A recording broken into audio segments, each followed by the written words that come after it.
The dojo tucked into the strip mall carried the stale scent of floor polish, sweat, and oversized pride. At the center of it all stood Trent, wearing his faded black belt as if it were proof that no one in the room could challenge him. Local tournament medals had convinced him he understood violence. In his mind, combat belonged inside taped boundaries, under bright lights, with referees, rules, and applause. He believed nobody there could expose the difference. He was about to be proven wrong, because when someone corners a quiet man who spent years surviving places where violence meant life or death, the result isn't a sparring session, it's a reckoning. A deadbolt would soon click into place. Above the mats, fluorescent fixtures buzzed unevenly, washing the room in a pale glow that made everything look tired. The blue and red tatami carried the mixed odor of disinfectant, sweat, and the constant hunger for approval that lingered inside too many neighborhood martial arts schools. Patrons lined one mirrored wall in inexpensive folding chairs. Most barely looked up from their phones. Their attention belonged to glowing screens instead of the children only a few feet away. Every month they paid for lessons they believed would teach confidence, discipline, and self-defense. What they were really buying was a performance. At the far end of the chair sat Dean. Unlike everyone else, he wasn't staring into a phone. His eyes never left his son. Leo was 16, awkwardly suspended between childhood and adulthood, all long limbs and determination. He was doing everything he'd been taught. Sweat darkened his brown hair as he stayed light on his feet, chin tucked, hands raised, trying desperately to follow every instruction. But nothing he did was enough. Across from him stood Trent. At 28, Trent had the thick build of a man who loved showing off his strength. A tribal tattoo wrapped around his left arm, permanently displayed whenever possible. He owned the school, ran every class, and ruled this tiny 2,000-square-foot kingdom squeezed between a struggling vape shop and a neighborhood. This wasn't instruction, it was domination. "Hands up, Leo," Trent barked. "Quit getting lazy." Without warning, he whipped a roundhouse kick toward the teenager. The strike wasn't measured for teaching. It arrived hard and fast, landing across Leo's ribs with a heavy smack that emptied the boy's lungs. He staggered backward, his guard dropping for only an instant. That instant was all Trent wanted. Instead of stopping, he stepped through the opening, spun sharply, and fired a back fist. The padded glove smashed into Leo's nose. The break itself was almost silent. To Dean, it sounded deafening. Leo crashed onto the mat, curling onto his side as both hands flew to his face. Blood immediately slipped through his fingers, bright against the clean blue surface beneath him. Several parents finally looked up. A few gasped. Reality had interrupted their scrolling. Trent never checked on the boy. He simply stood over him, shoulders squared, breathing comfortably while making sure every person in the room had witnessed what had happened. He wanted an audience. "That's what the street does," he declared confidently. "The street doesn't care if you're exhausted. It doesn't care how old you are. You drop your guard, you pay for it. Now get up, Leo. Blood cleans up." Dean remained silent, no shouting, no accusations. On no dramatic scene, he simply rose from his chair. Nothing about him demanded attention at first glance. His faded gray t-shirt, worn jeans, and weathered work boots made him look like any middle-aged father finishing a shift before picking up his son. His shoulders carried the weight of years, and a faint limp tugged at his left leg with every step, a lasting reminder of a rooftop far from home. Yet as he crossed the room and stepped onto the mat, ignoring the sign requesting shoes be removed, something invisible shifted. The atmosphere changed. Dean knelt beside Leo. With careful hands, he eased the boy's trembling fingers away from his face. The damage was obvious. Blood streamed steadily down Leo's chin, soaking the collar of his white gi. The teenager fought to hold back tears. That struggle hurt Dean far more than seeing the broken nose itself. "Dad?" "I'm sorry," Leo whispered through the swelling. "I dropped my left. You did fine, kid." Dean's voice remained calm, almost gentle. He removed a folded handkerchief from his pocket and pressed it carefully against Leo's nose. "Pinch here. Lean forward. Breathe through your mouth." Trent walked over with his hands planted on his hips. "Hey, Dad," he said, irritation already creeping into his voice. "Shoes don't belong on the mat. Those are the rules." Dean didn't even acknowledge him. He helped Leo stand, wrapping an arm around his son's waist for support. "He's finished for today," Dean said quietly. Trent's expression hardened. "He's finished when I decide he's finished." He hated being ignored. Fear and admiration fueled his authority, and he had grown addicted to both. "If he leaves now," Trent continued loudly, He quits. I don't train quitters. If you baby him today, he'll spend the rest of his life acting like a victim. Only then did Dean finally raise his eyes. There was no anger, no glare, no visible emotion at all. His expression was so empty that it unsettled Trent before he could understand why. For the briefest moment, instinct whispered that he should step backward. His ego smothered the warning. "We're leaving," Dean said. Nothing more.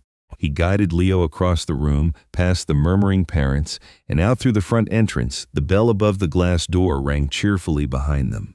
Outside, cool evening air replaced the stale smell of the dojo. Dean opened the passenger door of his aging pickup and helped Leo ease himself inside before reaching into the back seat for a half-used roll of paper towels. "It really hurts, Dad," Leo muttered, pressing the paper against his bleeding nose. "I know," Dean answered softly. He closed the door, walked around the truck, and slid into the driver's seat. His keys rested in the ignition, but he made no attempt to start the engine. Instead, he sat in silence. Through the windshield, the glowing neon sign of Trent's elite martial arts burned against the darkness. Dean had spent 12 years serving with the SEAL teams. He had witnessed the kind of violence that leaves permanent scars on a person's mind. He had fought starving men, desperate men, and men who would use anything from rusted blades to bare hands because survival demanded it. For the past decade, he'd worked every day to bury those memories, to lock away the man those years had created. He wanted nothing more than an ordinary life. He wanted to be a father. His eyes shifted toward Leo. The boy's white gi was stained with blood. Far worse than the injury itself was the look in his eyes. Trust had been broken, not by an enemy. By someone he believed was teaching him. Dean reached across the seat and rested a heavy hand on the back of Leo's neck. "You didn't do anything wrong tonight." Leo looked at him. "You hear me?" The teenager nodded slowly. Only then did Dean turn the key. The drive home passed in complete silence. Once inside the house, Dean packed ice around Leo's nose, made sure he ate something despite the pain, and waited until the boy finally settled into bed. He even tucked the blanket around him the way he had years earlier when Leo was still a little kid.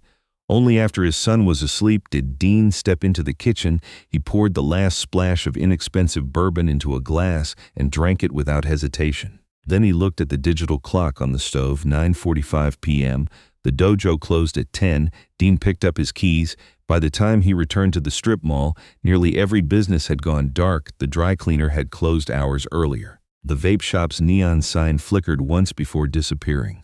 Only the dojo remained lit, spilling harsh fluorescent light across the cracked parking lot. Dean parked 2 spaces away from Trent's lifted Jeep.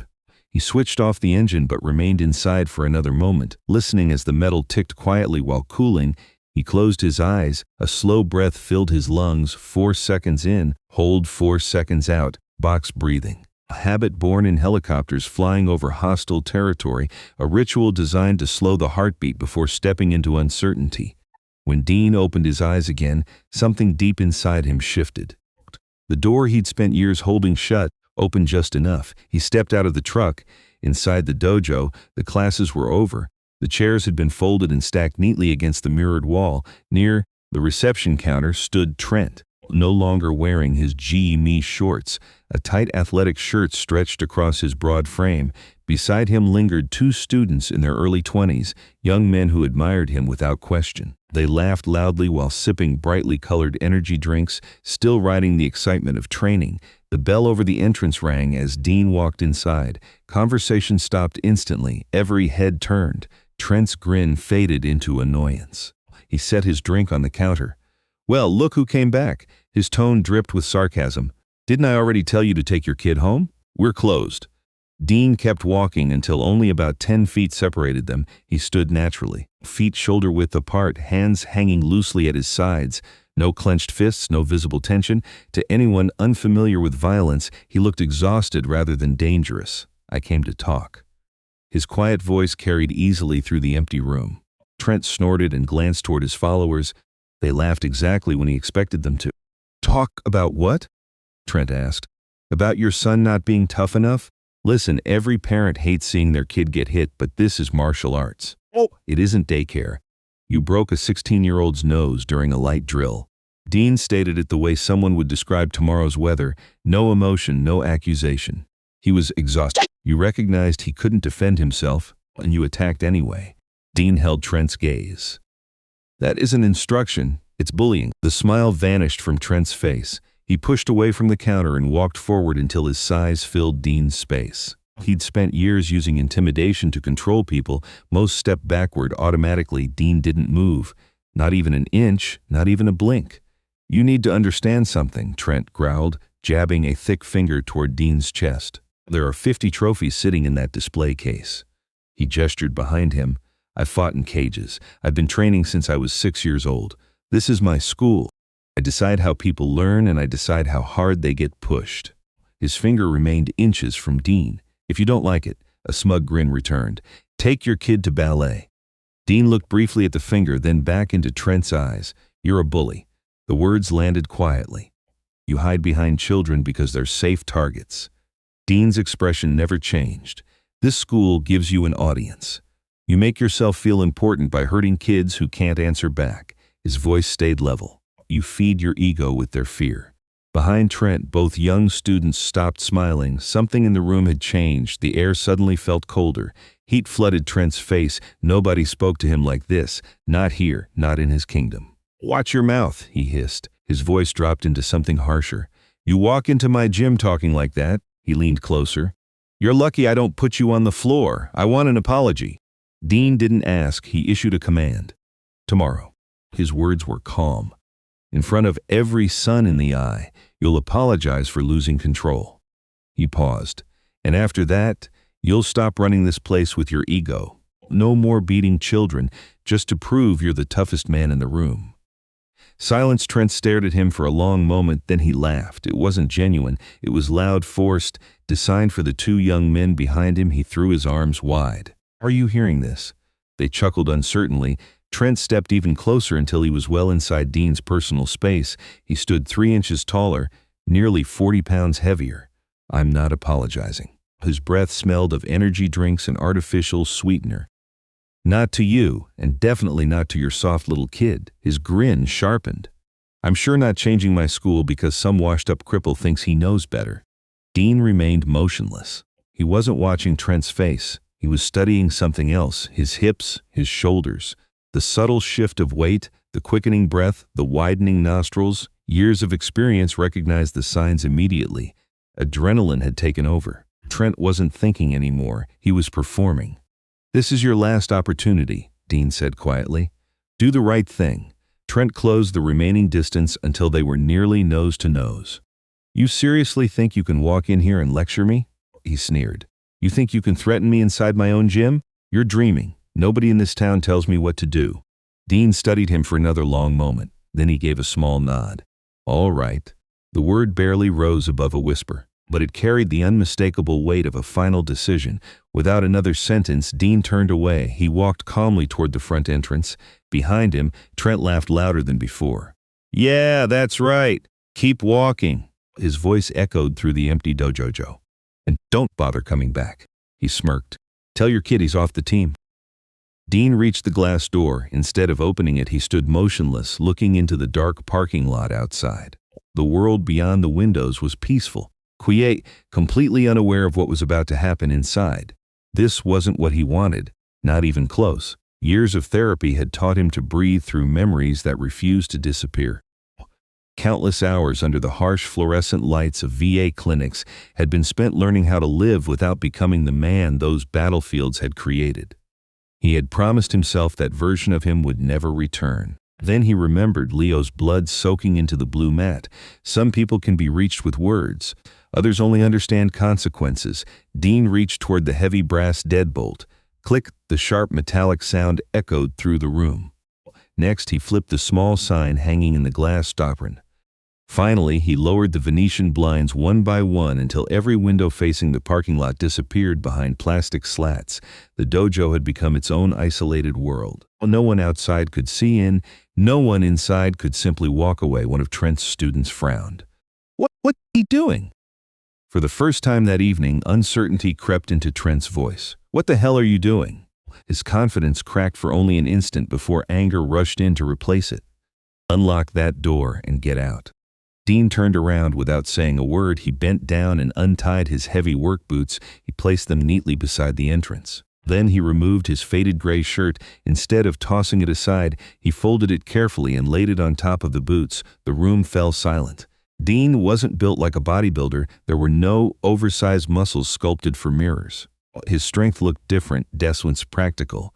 The kind forged by years of labor and survival, but no one was staring at his physique. They were staring at the scars. Just beneath his left collarbone sat a deep, jagged mark where a rifle round had once passed clean through him. Another thick silver scar stretched across his ribs, a reminder of a knife fight that still visited him in dreams. Trent's confidence faded, only slightly, but enough. Dean stepped barefoot onto the blue mat.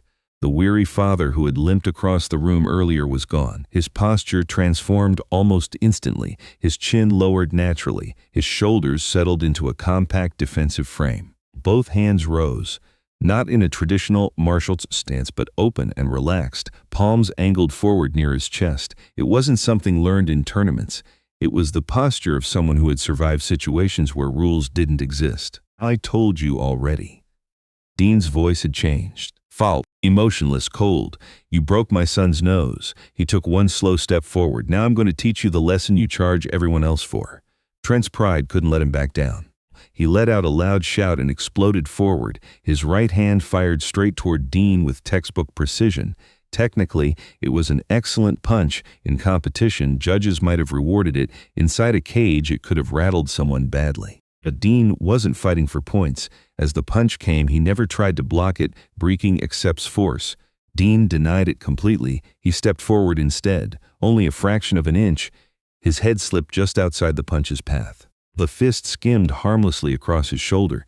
Nothing more. Trent's own momentum carried him too far. His balance disappeared. Before he could recover, Dean's right hand shot forward, not toward the face, toward the throat. The web of his hand struck with astonishing accuracy. It wasn't intended to crush, only to interrupt. Air vanished from Trent's lungs. He gagged violently, stumbling backward while choking for breath. Panic flooded his eyes. Dean never gave him room to recover.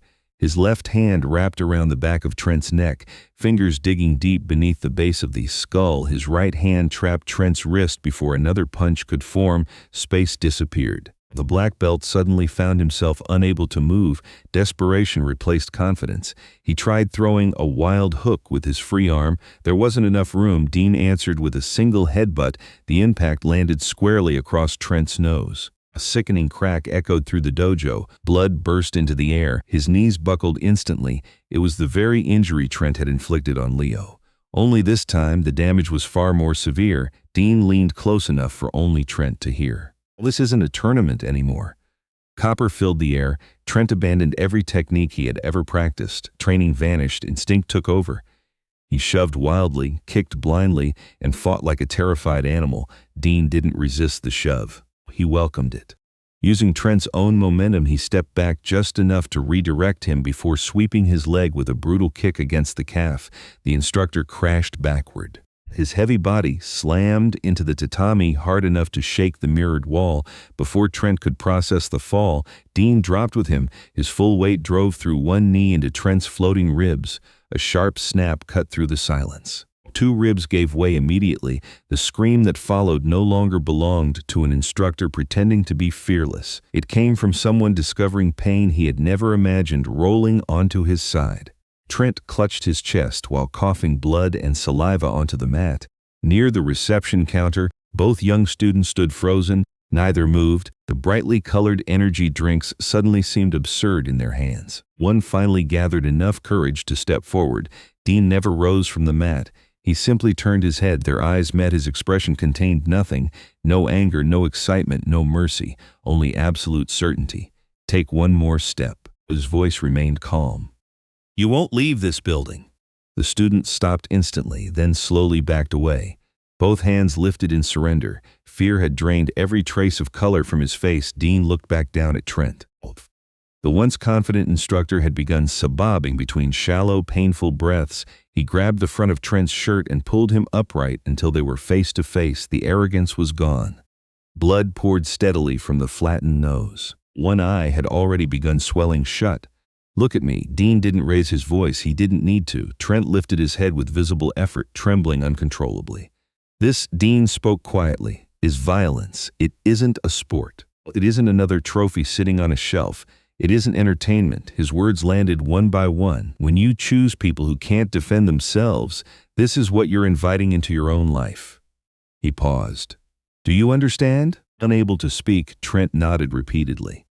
Tomorrow, Dean continued, leaning closer, you'll stand in front of your entire class. You'll apologize to my son. You'll admit you lost control. You'll tell those students you lack discipline. His eyes never left Trent's. And if I ever hear that you put your hands on another child out of anger, his voice dropped even lower. Next time I won't stop with your ribs. Dean released him. Trent collapsed back onto the mat in a wheezing heap. Dean stood. His breathing hadn't changed. His pulse barely seemed elevated. He returned to the entrance, picked up his folded shirt, and slipped it back over the network of scars across his chest. After sitting to lace up his boots, he stood once more. Without another glance behind him, he unlocked the deadbolt. The metallic click echoed through the silent dojo. Moments later, Dean stepped into the cool night air, climbed into his truck, and drove home. His only concern now was checking on his son. Morning arrived with the smell of burnt toast and black coffee drifting through the small kitchen. Thin shafts of sunlight slipped between the blinds, laying sharp patterns across the worn linoleum floor. Dean stood quietly at the counter, a steaming mug in one hand. Dust floated lazily through the light while he stared into the distance. His knuckles were swollen. They ached with every movement. He hadn't bothered icing them. The pain served a purpose. It reminded him that the door he'd forced open inside himself hadn't fully closed again. Every throb told him he needed to keep pushing that darkness back where it belonged. Footsteps shuffled down the hallway. Leo appeared in the doorway. His face looked far worse than it had the night before. Purple bruises spread beneath both eyes, and thick bandages secured cotton packing over his broken nose. After their late-night visit to the emergency room, he looked exhausted, smaller than usual. Morning, Dean said softly, sliding a plate of eggs across the counter. Leo barely glanced at the food. He lowered himself onto a stool and stared silently at his hands. I don't want to go to school today. You aren't. Dean took another sip of coffee. Take the day off, drink plenty of water, get some rest. Leo nodded carefully, wincing at the movement. After a long silence, he finally looked up. Am I off the team? Dean let the hot coffee settle before answering. No. The single word caught Leo off guard. We're going back to the dojo this afternoon. Fear flashed across the teenager's face instantly. Dad, no. His breathing became uneven. Trent will destroy me. He already called me a quitter. Dean calmly set his mug inside the sink. He isn't touching you. The certainty in his voice stopped Leo's panic before it could grow. We'll be there at 4. You'll wear your gi. You'll stand on that mat, and you'll listen to what he has to say. Leo swallowed hard. What did you do? His father looked out the kitchen window toward the neighbor's overgrown lawn. I had a conversation. Nothing more. Now eat. Across town, Trent was learning exactly how fragile confidence could be. His apartment smelled of stale beer, sweat, and protein powder. He had collapsed onto the living room floor sometime after 3 in the morning, unable to make it as far as his bedroom. When consciousness returned, pain followed immediately. There was no gradual awakening. Agony hit him all at once. He groaned and tried sitting upright. The fractured ribs shifted beneath his weight, sending a blinding surge of pain through his chest. His breath caught. He fell backward onto the carpet. For nearly 20 minutes he remained there, taking shallow breaths while sweat gathered across his forehead. Eventually he dragged himself upright by gripping the edge of a coffee table. Every step toward the bathroom felt unbearable. Keeping one arm tight against his ribs, he reached the light switch. The fluorescent bulb flickered before filling the room with harsh white light. He looked into the mirror. For several seconds, he didn't recognize the man staring back. His nose had swollen into a crooked mass of deep purple-dark bruises surrounded both eyes. Broken blood vessels painted one eye a frightening shade of red. Finger-shaped bruises wrapped around his throat where Dean's grip had closed. He looked like someone who had survived a beating, not someone who had given one. Both hands gripped the porcelain sink until his knuckles whitened. They trembled. Anger began replacing shock. He remembered Dean's hand around his neck. The helplessness. The crack of his ribs. The humiliation. Worst of all, he remembered the terrified sounds he'd made afterward. His students had heard every one of them. The men who admired him had watched their invincible instructor collapse. He yanked open the medicine cabinet and grabbed an old prescription bottle left over from knee surgery. 2 pills disappeared without water. Still staring into the mirror, he whispered to himself. He got lucky. The lie eased the pain. I wasn't ready. He sucker punched me. He's just some old man. One excuse led naturally to another. His mind built an entirely new version of the night. People like Trent couldn't accept complete defeat. His ego demanded another explanation. But beneath every excuse lingered something impossible to erase. Fear, Dean's final warning, echoed inside his head. Tomorrow, you will apologize if he refused. The man with those empty eyes would return. Trent knew that much wasn't a bluff. He had seen it, he had felt it, yet apologizing in front of parents, in front of children, in front of everyone who believed he was untouchable. That would destroy everything he'd built, his reputation, his authority, his business. He splashed cold water across the uninjured side of his face and hissed as the pain reached his broken nose. He only needed to survive one day. He would give Dean the apology. He'd say whatever was necessary. And afterward, his expression hardened. He would find another way to settle the score. By late afternoon, the dojo looked exactly as it always had. The same polished mats, the same humming fluorescent lights, the same smell of cleaning products and sweat.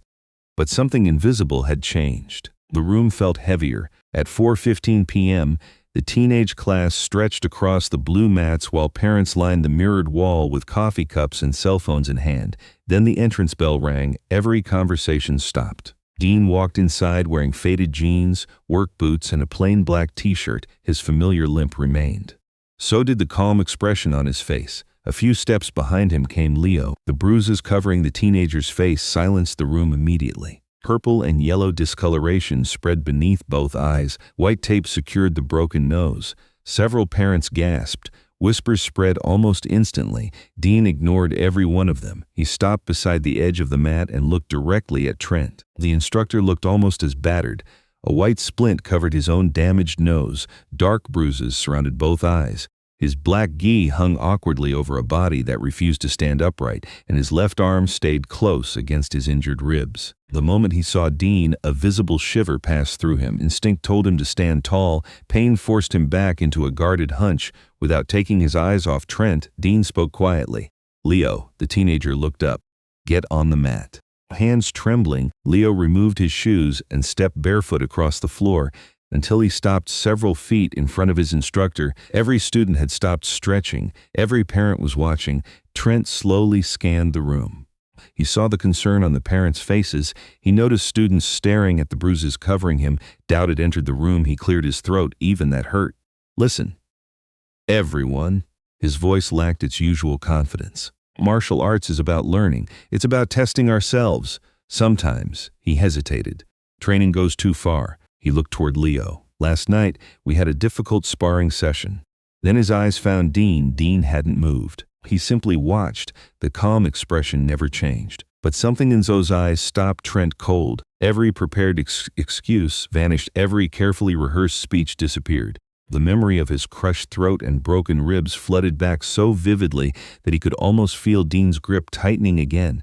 The dojo suddenly seemed much smaller. For the first time, Trent understood with absolute certainty that another lie would have consequences. Slowly, his gaze fell to the floor. The silence stretched across the dojo until it became almost unbearable. Finally, Trent spoke.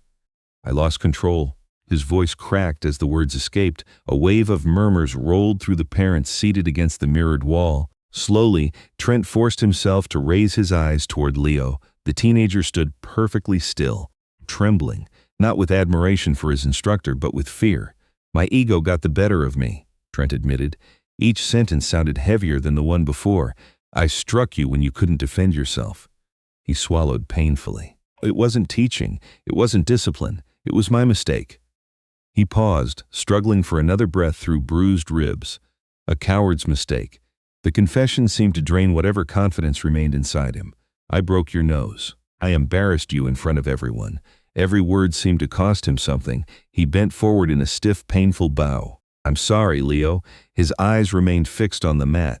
You didn't deserve what happened. He hesitated before finishing. You showed more character than I did. The dojo became utterly silent. Only the constant buzz of the fluorescent lights filled the room. No one applauded. No one spoke. Every illusion surrounding Trent had collapsed. The man who had built his reputation on strength now stood bruised, humbled, and apologizing to the teenager he had bullied. Leo remained frozen. His eyes shifted toward his father. Dean stood exactly where he had been from the beginning. Without speaking, he gave one slow nod. Leo turned back toward Trent. "I accept your apology, Sensei." His voice was quiet, muffled by the bandages covering his nose. Dean turned away immediately. "Grab your bag, Leo." The teenager didn't hesitate. He collected his duffel, slipped hurriedly into his shoes without even tying them, and followed his father toward the exit. Neither of them looked back. Inside the dojo, Trent slowly straightened. He surveyed the room. Parents exchanged unaunted glances. One mother quietly stood, took her son's hand, and led him toward the door. Another family followed. Students looked at one another, uncertain of what they had just witnessed. The image Trent had spent years building had shattered in less than 2 minutes. His kingdom was coming apart. Without saying another word, he retreated into the small office at the back of the dojo. The hollow wooden door slammed shut behind him. He locked it.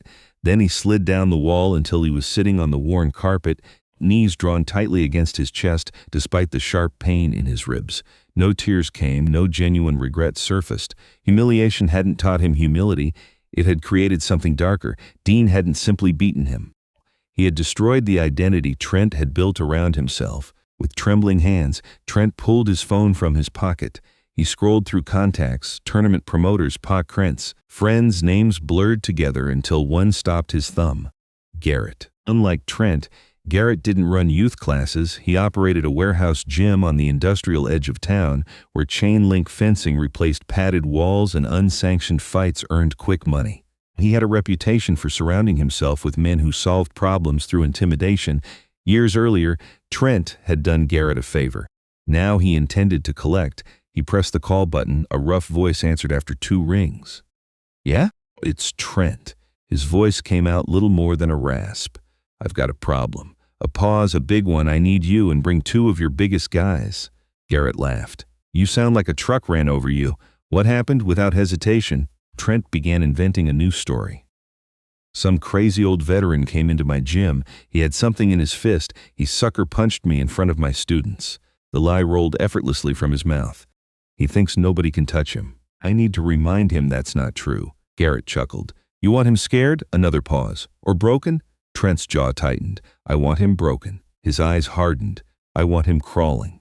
Thursday afternoon moved slowly. The large garage at Miller & Son's diesel repair echoed with the sounds of impact wrenches, welding torches, and humming ventilation fans. The air smelled of motor oil, diesel exhaust, and hot steel. Beneath a massive Peterbilt semi-truck, Dean lay on a rolling creeper. Grease covered his hands as he carefully threaded a bolt into the transmission housing. Machines made sense. Broken parts could be replaced. Loose components could be tightened. There was no pride, no manipulation, no ego. Only work. He slid out from beneath the truck, wiping sweat and grease from his forehead with a rag. His injured knee clicked as he sat upright. Before he could stand, daylight pouring through the open garage entrance suddenly disappeared. Someone was blocking it. Dean stayed exactly where he was. He calmly cleaned the grease from his fingers. Only then did he look toward the doorway. 3 figures stood silhouetted against the afternoon sun. Most of the mechanics were away on lunch break. The garage was nearly empty. The men walked inside. Trent stood in the center. Dark sunglasses concealed the bruises around his eyes. A loose hoodie hid the stiffness in his ribs. Confidence had returned, not because he'd recovered, because he wasn't alone. To his left stood Garrett, huge, broad-shouldered. A thick beard framed a face marked by cauliflower ears earned through years of fighting. On Trent's right walked a younger man with a shaved head, tribal tattoos climbing his neck, on a heavy steel chain hanging from his belt. They didn't move like athletes. They moved like men accustomed to intimidation. Trent stopped several feet from Dean. "You really thought that was the end?" His voice echoed through the nearly empty garage. "You embarrassed me in front of everyone." He smiled. "And then you just went back to fixing trucks." Dean said nothing. He folded the grease-covered rag neatly and placed it on a nearby tool cart before slowly standing. His work shirt remained stained from the day's labor.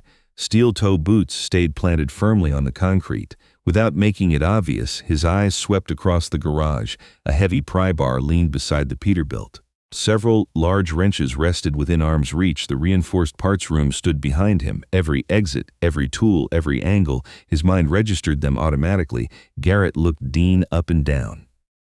"This is him?" His voice carried open disappointment. "You got your ribs cracked by this mechanic?" He glanced sideways at Trent. "You're softer than I thought." Heat rose beneath Trent's sunglasses. He got lucky. He pointed toward Dean. "Not today." His expression twisted into a smile. "You're getting on your knees, you'll apologize while my guys record it, then they're putting you in the hospital." He leaned forward. "If you fight back, they'll make sure you never walk the same again." Dean ignored Trent completely. Instead, he looked directly at Garrett. "He lied to you." His voice remained steady. "There wasn't any weapon. I broke his nose with my forehead. I broke his ribs with my knee." He paused. "He's paying you to fight the battle he's too frightened to fight himself." Garrett's expression changed ever so slightly. Not fear, curiosity. The complete absence of emotion in Dean's voice felt strangely unsettling. This wasn't how frightened people behaved. Garrett narrowed his eyes. Most men in his line of work reacted the same way when trouble arrived. They pleaded, puffed up their chests, or looked for the quickest escape. Dean did none of those things. He stood there as though the three men facing him were nothing more than a problem waiting to be solved. "I don't care what story he told me," Garrett replied, cracking his knuckles. "I'm getting paid either way. Before I leave here, your jaw's getting broken. Try blocking if you want, makes it more entertaining." Beside him, the younger man grinned and pulled the heavy steel chain from his belt. He wrapped it tightly around his right fist, turning it into a crude striking weapon. Several feet behind them, Trent finally relaxed. Crossing his arms over his chest, he watched with a bruised smile. "Finish him." Dean lowered his eyes to his grease-covered hands. He inhaled slowly through his nose, 4 seconds, held the breath, then released it just as deliberately, box breathing. This time, the barrier inside his mind didn't simply crack, it gave way completely. The vault he'd spent years sealing shut swung open. Everything he'd worked to leave behind stepped quietly back into the present. When Dean looked up again, the exhausted mechanic was gone. "Okay." The word barely left his lips. He reached down and picked up the heavy steel pry bar resting beside the truck. The bald man moved first. With a shout, he swung the chain in a wide horizontal arc toward Dean's head, relying on speed and intimidation more than precision. Dean never stepped away. Retreat would have given his attacker another opportunity. Instead, he moved inside the swing. The chain sliced harmlessly through empty air behind him. Before the younger man could recover, Dean thrust the pry bar forward like a spear. The strike landed just beneath the collarbone, not against bone, against a vulnerable nerve cluster. The man's right arm immediately went numb. His fingers opened involuntarily. The chain crashed onto the concrete. He tried to scream. Dean had already moved. Using the rotation of his hips, he drove the toe of his steel work boot into the outside of the attacker's knee. The joint folded awkwardly. The man collapsed instantly, clutching his leg while crying out in agony. The entire exchange lasted only a moment. Garrett stared. His confidence vanished. This wasn't a chaotic street fight. It was controlled, precise. Every movement served a purpose. "You crazy old." He cut himself off and charged, trying to overwhelm Dean with sheer size. Garrett lowered his head and rushed forward, throwing a powerful looping right hand. Dean calmly released the pry bar. It struck the concrete with a loud clang. He no longer needed it. As Garrett's punch swept toward him, Dean lowered his center of gravity and slipped beneath it in one smooth motion. His right hand closed around a heavy lug wrench resting on a nearby tool cart. Without breaking rhythm, he drove the steel tool into Garrett's lower ribs. The impact stole every bit of air from the larger man's lungs. His massive body folded instinctively. Dean didn't hesitate. His left hand locked onto the back of Garrett's neck. Using the man's own forward momentum, he guided him downward. Then his right knee surged upward. Bone met bone. The collision echoed through the garage. Garrett's eyes rolled back before he even struck the floor. His 300-pound frame crashed onto the concrete and remained still. Silence returned. Only the injured younger man's cries disturbed the humming ventilation fans overhead. Dean stood quietly. His breathing remained steady. His pulse barely seemed elevated. After rolling one shoulder to ease the stiffness in his knee, he slowly turned toward the only man still standing, Trent. The former instructor had backed himself against the enormous front tire of the Peterbilt. His body shook uncontrollably. His sunglasses had slipped down his crooked nose, exposing eyes filled with absolute panic. He had brought men he believed were predators. Instead, he had discovered that the quiet mechanic they came to intimidate possessed an entirely different level of experience. Dean walked toward him. Each step echoed softly across the concrete floor. Steel-toe boots scraped against the cement. No, Trent's voice trembled. He pressed harder against the tire as though hoping to disappear into it. Please. His hands rose instinctively. Please, don't. Dean stopped only a few feet away. He studied Trent carefully, not the muscles, not the tattoos, not the reputation he'd spent years building. He saw someone whose confidence had always depended on weaker people standing in front of him. You hired men to hurt me. Dean's voice remained calm. You brought a chain. You wanted to put me in a wheelchair. He paused, because your pride couldn't survive the truth. Tears mixed with sweat as Trent slid down the tire until both knees touched the floor. I wasn't thinking. His words tumbled out rapidly. I swear, I wasn't thinking. Dean leaned forward. Trent flinched violently, expecting another strike. Instead, Dean reached into the pocket of Trent's hoodie. He removed the instructor's cell phone. Holding it between both hands, Dean looked directly into Trent's eyes. Then he slowly tightened his grip. Glass cracked. Plastic snapped. The phone collapsed into twisted pieces before dropping to the floor. Dean crushed the remains beneath one boot. The silence that followed felt heavier than any threat. You're closing your dojo. His voice barely rose above a whisper. You'll sell the mats. You'll break the lease. By Monday, that storefront will be empty. He leaned slightly closer. You will never teach another child in this town again. Trent nodded frantically. I will. I swear, I'm done. If I drive past that building next week, Dean continued, and I still see your sign, he let the sentence hang for a moment. I won't come back to break your ribs. His eyes never left Trent's. I'll remove you. A chill passed through Trent. He understood exactly what Dean meant. There was no exaggeration, no bluff, only certainty. I understand. His answer came as little more than a whisper. Dean straightened. Get your trash out of my shop. Without waiting for a response, he turned away. He never checked whether any of the three men could stand. Instead, he walked toward the industrial sink in the corner of the garage. Hot water poured over his scraped hands. He worked thick mechanic soap across his palms, scrubbing away grease first. Then the blood-dark water circled the drain. Dean closed his eyes. Another slow breath. 4 seconds in, 4 seconds held, 4 seconds out. Inside his mind, he forced the heavy vault door shut once more. This time it resisted. Eventually it closed. He dried his hands, glanced at his watch, and saw it was already 5:30. He had promised Leo pizza for dinner. That mattered far more than anything that had happened in the garage. Sometimes the most dangerous person in the room is the one doing everything possible to avoid becoming dangerous. The evening settled peacefully over the neighborhood. At home, Leo and Dean shared pizza exactly as promised. Neither of them mentioned the dojo, neither brought up Trent. For Dean, silence was enough. The chapter was finished for someone else. It had only begun. The storefront stayed dark throughout the weekend. Neighbors noticed the blinds remained closed. Parents exchanged text messages, trying to figure out why classes had suddenly been canceled. No one received an explanation. Early Monday morning, a moving truck backed into the parking lot. Workers carried out heavy training bags. Then came the wall mirrors. The display case filled with tournament trophies disappeared next. By lunchtime, the blue and red mats had been stacked into the truck one section at a time. The bright sign that had once read Trent's Elite Martial Arts was removed before sunset. Within a few days, the windows were covered with paper. Soon afterward, a small for-lease sign appeared in front of the empty storefront. People speculated. Some blamed financial problems. Others guessed legal trouble. Very few knew what had actually happened. Those who did kept the story to themselves. Life quietly settled back into its familiar rhythm. Dean returned to the diesel shop every morning before sunrise. Engines replaced confrontation, grease replaced blood, broken machinery once again became the only thing demanding his attention. The mechanics around him never suspected how close they had come to witnessing something far darker. To them, Dean was simply the dependable coworker who arrived early, worked hard, and never complained, exactly the way he preferred it. At home, Leo healed slowly. The swelling around his eyes faded first. The bruises gradually turned yellow before disappearing completely. His nose remained sore for weeks, but the deeper wound, the humiliation, began healing because someone had stood beside him when it mattered most. One evening during dinner, Leo finally broke the silence. "Dad?" Dean looked up.